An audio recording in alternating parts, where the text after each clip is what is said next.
എല്ലാ പ്രിയ സുഹൃത്തുക്കൾക്കും പുതിയൊരു വീഡിയോയിലേക്ക് ഹാർദവമായ സ്വാഗതം. നമ്മുടെ പ്രധാന വിഷയത്തിലേക്ക് കിടക്കുന്നതിന് മുമ്പേ എല്ലാ ദിവസവും എല്ലാ വീഡിയോയിലും എല്ലായ്പ്പോഴും പറയുന്ന പോലെ തന്നെ നമ്മുടെ വീഡിയോ കാണുന്ന നിങ്ങൾ ആരെങ്കിലും ഒക്കെ സബ്സ്ക്രൈബ് ചെയ്യാതെയാണ് കണ്ടുകൊണ്ടിരിക്കുന്നതെങ്കിൽ ഇടം വരെ നോക്കേണ്ട ആ സബ്സ്ക്രൈബ് ബട്ടൺ നോക്കിയിട്ട് പ്ലക്കനെ ഒരു ക്ലിക്ക് വെച്ച് കൊടുക്കുക. ഇപ്പോഴും മുന്നോട്ടില്ലാത്തുള്ള എനിക്ക് നിങ്ങളുടെ സഹായം തീർച്ചയായിട്ടും ആവശ്യമാണ്. അതോടൊപ്പം സബ്സ്ക്രൈബ് ചെയ്യേണ്ട തൊട്ടപ്പുറത്തൊരു ബെല്ലൈക്കൺ ഉണ്ട്. ആ ബെല്ലൈക്കനെ പിടിച്ച് കിണുകിണ അടിച്ച് വെക്കുക. നമ്മളിരുന്ന വീഡിയോയുടെ നോട്ടിഫിക്കേഷൻ നിങ്ങൾക്ക് പടപട കിട്ടും. നമ്മുടെ വീഡിയോകളൊക്കെ നിങ്ങൾക്ക് ഷടപടയെന്ന് കാണാൻ പറ്റും. ഇനി ഈ വീഡിയോ കാണുന്നവരൊന്ന് ലൈക്ക് ചെയ്യുക, നേരെ കമന്റ് ബോക്സിലേക്ക് വരിക, എന്തെങ്കിലും ഒരു കാര്യം കമന്റ് ചെയ്യുക. കുറഞ്ഞ പക്ഷം ഒരു ലൈക്കോ അല്ലെങ്കിൽ ഒരു ഹാർട്ടോ നിങ്ങൾ കമന്റ് ആയിട്ട് ഇടുക. നമ്മുടെ ഈ വീഡിയോ റീച്ച് ആകാനായിട്ട് അത് വളരെയധികം നമ്മളെ സഹായിക്കും സുഹൃത്തുക്കളെ. അപ്പോൾ നമ്മുടെ വീഡിയോയുടെ റീച്ച് ഇപ്പോൾ പരിതാപകരമായ സ്ഥിതിയിൽ തന്നെ ഒരു മാസം കൊണ്ട് തുടർന്നുകൊണ്ടിരിക്കുകയാണ്. നിങ്ങളുടെ സഹകരണം ഉണ്ടെങ്കിൽ മാത്രമേ നമുക്ക് മുന്നോട്ട് കയറാൻ സാധിക്കത്തുള്ളൂ. അപ്പോൾ നല്ല മനസ്സിനുടമകളെല്ലാം ദയവും സഹകരിക്കുക. ഇനി നമ്മൾ കൂടുതലായി അടുപ്പിച്ച് കുളവാക്കുന്നില്ല, നേരെ നമ്മുടെ പ്രധാന വിഷയത്തിലേക്ക് വരികയാണ്. നമ്മുടെ പ്രധാന വിഷയം എന്ന് പറഞ്ഞാൽ വെഞ്ഞാറമൂട് ഒരു മകൻ ആ വീട്ടിലുള്ള സകലമാന ജനങ്ങളെയും തലക്കടിച്ച് വധിച്ച കേസ് നമ്മൾ കണ്ടതാണ്. ആ വധത്തിനുള്ള പ്രധാന കാരണം പുള്ളി അവകാശപ്പെടുന്നത് കടബാധ്യത തലയ്ക്ക് മുകളിൽ വന്നിരുന്നു. ഈ കടം ഭയങ്കരമായിട്ട് കൂടി, അതിനെ ചൊല്ലി ജീവിക്കാൻ വഴിയില്ല, വീട്ടിൽ വന്ന ആൾക്കാർ ശല്യം ചെയ്യുന്നു. ഇതാണ് ആ കൊലപാതകത്തിനുള്ള കാരണമായിട്ട് നിലവിലത്തെ സാഹചര്യം വരെ അവർ പറഞ്ഞുകൊണ്ടിരിക്കുന്നത്. അതിനോട് അനുബന്ധമായ അല്ലെങ്കിൽ അതിനോട് സമാനമായ മറ്റൊരു കൊലപാതകം നമ്മളിവിടെ കൊല്ലത്ത് നടന്നിട്ടുണ്ട്. ആ സാധനം നമുക്കൊന്ന് കേട്ടിട്ട് നമുക്ക് അതിലേക്ക് വരാം. ദിവസം രാത്രി അമ്മയും മകനും കൂടി ഭക്ഷണം കഴിച്ച ശേഷം ഒരുമിച്ച് മരിക്കാൻ തീരുമാനിക്കുകയായിരുന്നാണ് വിവരം. സുജാത സ്ഥിരമായി കഴിക്കുന്ന ഗുളികകൾ ഇരുവരും ചേർന്ന് കഴിച്ചു. തുടർന്ന് തന്റെ നിർദ്ദേശപ്രകാരം മകൻ കഴുത്തിൽ ഷാളിട്ട് മുറുക്കിയതായി സുജാത പറഞ്ഞെന്നും നാട്ടുകാർ പറയുന്നു. ഈ മരിച്ച രഞ്ജിത്തിന്റെ അമ്മയോട് ചോദിച്ചവും പറഞ്ഞ് ഞങ്ങൾ രണ്ടുപേരും ഒരുമിച്ച് ഗുളിക കഴിക്കുകയും അത് കഴിഞ്ഞതിന് ശേഷം ഓർത്തിട്ട് മുറുക്കി എന്നെ കൊലപ്പെടുത്താൻ അവർ മോൻ്റെ കൂടെ പറഞ്ഞു എന്നാണ് ഇവർ പറയുന്നത്. അതായത് അമ്മ തന്നെ മകനോട് പറഞ്ഞു എന്റെ തോളി കഴുത്തിട്ട് മുറുക്കി കൊന്നേരെന്ന്. ഇവർ ഈ ഒരു തീരുമാനം എടുക്കാനുള്ള കാരണം ഈ പറഞ്ഞ പോലെ തന്നെ ഇവർക്ക് കടബാധ്യത ഭയങ്കരമായിട്ട് കൂടി നിൽക്കുന്നുള്ളതാണ്. ഇവര് ഇങ്ങനെ ഒരു തീരുമാനം എടുക്കാനുള്ള കാരണം, അതായത് കടം കൊണ്ട് പുറത്തി മുട്ടി പണം കൊടുക്കാനുള്ള ഒരു വീട്ടിൽ വന്ന് ശല്യം ചെയ്യുന്നു, വീടിന്റെ കറണ്ടിന്റെ ഫ്യൂസ് ഊരാനായിട്ടുള്ള കാര്യങ്ങളൊക്കെ നടക്കുന്നു, ഈ കറണ്ട് ബില്ല് അടയ്ക്കാത്തതുകൊണ്ട് അങ്ങനെ കടബാധ്യതകൾ ഭയങ്കരമായിട്ട് കൂടിയതുകൊണ്ട് നമുക്ക് ജീവിതം അങ്ങ് വാനിഷിംഗ് ദ ബ്യൂട്ടി ആക്കിയേക്കാന്നാണ് അവർ ചിന്തിച്ചത്. എന്നിട്ട് ചോർത്തിട്ട് മുറുക്കി ഇവർ ബോധം കെട്ട് വീണപ്പോൾ അവൻ വിചാരിച്ച് കാണും, സംശയിക്കുകയാണ് അമ്മ മരിച്ചുപോയി, ഇനി ഞാൻ ജീവിച്ചിരുന്നിട്ട് കാര്യമില്ല എന്ന് മനസ്സിലാക്കിയിട്ടാണ് അവൻ റൂമിൽ കയറി തൂങ്ങി മരിക്കുന്നത്. വൈദ്യുതി ബില്ല് അടയ്ക്കാത്തതിനാൽ ആയൂർ KSEB ഓഫീസിലെ ജീവനക്കാരൻ ഫ്യൂസ് ഊരാനായി എത്തിയപ്പോഴാണ് വീടിനകത്ത് നിന്ന് വെള്ളം വേണം എന്ന് പറയുന്നത് കേട്ടത്. ഇയാൾ അറിയിച്ചതിനെ തുടർന്ന് നാട്ടുകാരെത്തി വീട് തുറന്നു നോക്കിയപ്പോൾ അബോധാവസ്ഥയിൽ സുജാതയെയും തൂങ്ങി മരിച്ച നിലയിൽ മകൻ രഞ്ജിത്തിനെയും കാണുകയായിരുന്നു. സുജാതയെ തിരുവനന്തപുരം മെഡിക്കൽ കോളേജ് ആശുപത്രിയിൽ പ്രവേശിപ്പിച്ചു. പുള്ളിയാണ് പറയുന്നത് ഈ വീട്ടിൽ ഒരാൾ വെള്ളം വേണം എന്ന് പറയുന്നത്. അപ്പോൾ സാമ്പത്തിക ബാധ്യതയെ തുടർന്നിട്ടാണ് അവർ ആത്മഹത്യ ചെയ്യേണ്ട ഒരു സാഹചര്യത്തിലേക്ക് പോയത്. നമ്മുടെ നാട്ടിൽ സാമ്പത്തിക ബാധ്യത ഇല്ലാത്ത ഒരാളെ നമ്മൾ ചൂണ്ടിക്കാണിക്കണമെന്ന് പറഞ്ഞാൽ അത് വളരെ പ്രയാസകരമായിട്ടുള്ള സാധനമാണ്. അതേപോലെ നമ്മളിൽ പലർക്കും സാമ്പത്തിക ബാധ്യത വളരെയധികം ഉണ്ട്. ഈ പ്രത്യേകിച്ച് ചിരിച്ചു കളിച്ച് നിങ്ങളുടെ മുമ്പിൽ നിൽക്കുന്ന ആളുകൾക്ക് പലതരത്തിലുള്ള പ്രശ്നങ്ങളുണ്ട്. അതിൽ പ്രധാന പ്രശ്നം ഈ സാമ്പത്തിക ബാധ്യത തന്നെയാണ്. നമ്മുടെ ഒരു നാടിന്റെ പോക്ക് വെച്ചിട്ട് സാമ്പത്തികമായിട്ടൊരു അനുഗ്രഹം ഇല്ലെങ്കിൽ, അല്ലെങ്കിൽ സാമ്പത്തികമായിട്ട് നമ്മുടെ കുറച്ച് പണം ഇല്ലെങ്കിൽ നമുക്ക് ഈ സമൂഹത്തിൽ പിടിച്ചു നിൽക്കാൻ തന്നെ വലിയ പാടാണ്. നമുക്ക് പണം തന്ന ആളുകൾ വീട്ടിൽ വന്ന് ഭീഷണിപ്പെടുത്തുന്ന കുറെ സാഹചര്യങ്ങളൊക്കെ ഉണ്ടാവും. നമ്മൾ കടം കൊടുത്തവരൊക്കെ നമ്മളെ ഇൻസൾട്ട് ചെയ്ത് സംസാരിക്കുന്ന രീതിയിലുള്ള സംസാരങ്ങളും കാര്യങ്ങളും ഒക്കെ ഉണ്ടാവും. അങ്ങനെ ഈ കടം നമ്മൾ ആരുടെ നിന്നൊക്കെ മേടിച്ചിട്ടുണ്ടോ അവരെല്ലാം നമ്മളെ വളരെയധികം ബുദ്ധിമുട്ടിക്കും. നമ്മളെ ബുദ്ധിമുട്ടിക്കുന്ന അവരുടെ ഉദ്ദേശം എന്ന് പറഞ്ഞാൽ അവർക്ക് ആ പണം തിരിച്ചു കിട്ടുക എന്നുള്ളതാണ്. പക്ഷെ നമ്മുടെ കൊടുക്കാനുണ്ടോ ഇല്ലയോ എന്നുള്ള അവസ്ഥ നമുക്കേ മനസ്സിലാകത്തുള്ളൂ. നിലവിൽ ഒരുപാട് വലിയ അവസ്ഥയിലൂടെ പോകുന്നുണ്ട്. ഞാനും ഇതേ അവസ്ഥയിലൂടെ പൊക്കോണ്ടിരിക്കുന്ന ഒരാൾ തന്നെയാണ്. അത് എനിക്ക് തോന്നുന്നു നിങ്ങൾ കുറച്ച് പേർക്കൊക്കെ എൻ്റെ 10,000K വീഡിയോ കണ്ടവർക്ക് അറിയാമെന്ന് തോന്നുന്നു. അപ്പം അങ്ങനെ ഒരു സാഹചര്യത്തിൽ ഇത് ഒരുപാടായിട്ട് നടക്കുന്നുണ്ട്. ബേസിക്കലി നമ്മൾ കടം മേടിക്കുന്നത് പലതരത്തിലുള്ള കടങ്ങളാണ് നമ്മൾ മേടിച്ചുകൊണ്ടിരിക്കുന്നത്. ഒന്ന്, നമ്മൾ ബാങ്കുകളിൽ നിന്നും കടമെടുത്തിട്ടുണ്ടാവാം. അവിടെ ഈ പല ഘട്ടങ്ങളായിട്ടാണ് ഈ റിക്കവറി ടീമുകൾ വരുന്നത്.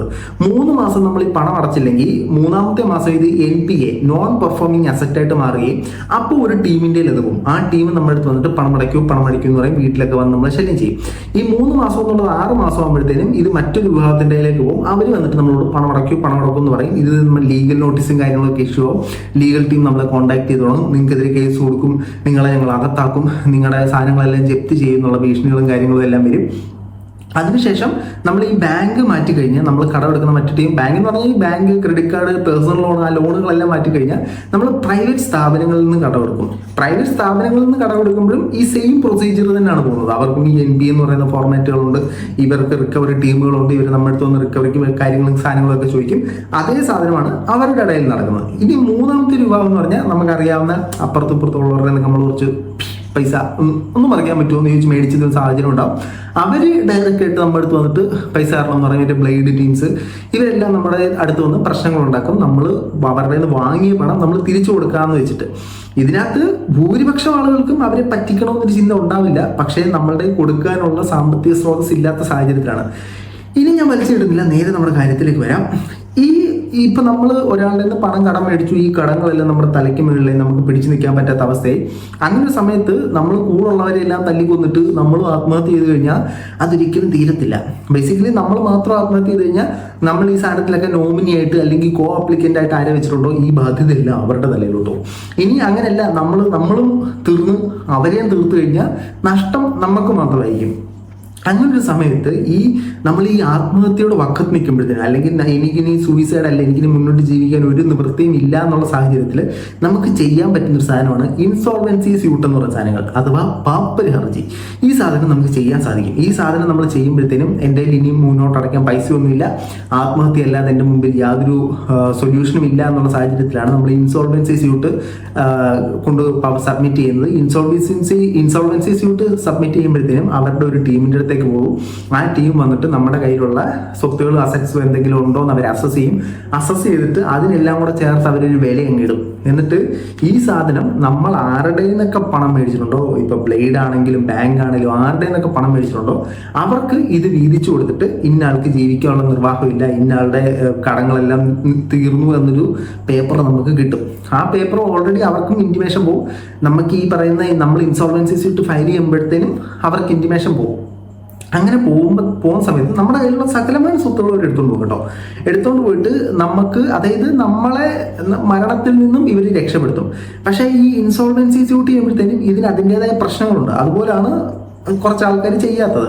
അതിന്റെ കാരണം എന്ന് പറഞ്ഞാൽ ഇൻസോൾവൻസി സ്യൂട്ട് നമ്മൾ ചെയ്യുമ്പോഴത്തേനും നമ്മൾ ഒരു മരണപ്പെട്ട വ്യക്തിയായിട്ട് തന്നെ ആയിരിക്കും നിയമത്തിന്റെ ഇതിൽ കണക്കാക്കുന്നത്. നമുക്ക് പിന്നെ ഒരു ലീഗലായിട്ടുള്ള സാധനങ്ങളൊന്നും ഒപ്പിടാൻ പറ്റത്തില്ല, നമുക്ക് ലീഗലായിട്ട് കിട്ടുന്ന ഒരുപാട് പ്രയോറിറ്റീസ് കിട്ടാതെയാവും. പക്ഷേ നമ്മുടെ ജീവൻ നിലനിർത്താനായിട്ട് ഈ സാധനം നമ്മളെ സഹായിക്കും. അപ്പൊ നമ്മൾ അതിനകത്ത് മനസ്സിലാക്കേണ്ട സാധനം, നമ്മുടെ സകലമായ സ്വത്തുക്കളും ഇവരെടുക്കും കേട്ടോ. ഇവർ നമ്മുടെ സ്വത്തുക്കളെല്ലാം നമ്മൾ എടുത്തുണ്ടോ, പക്ഷെ നമ്മൾ ഈ കടത്തിൽ നിന്ന് മോചിതരാക്കും.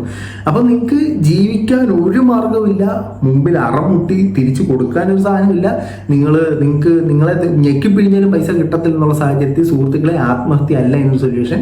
ഇതുപോലത്തെ ഇൻസോൾവൻസി സ്യൂട്ട് എന്ന് പറയുന്ന സാധനമുണ്ട്, അഥവാ പാപ്പര് ഹർജി എന്ന് പറയുന്ന സാധനമുണ്ട്.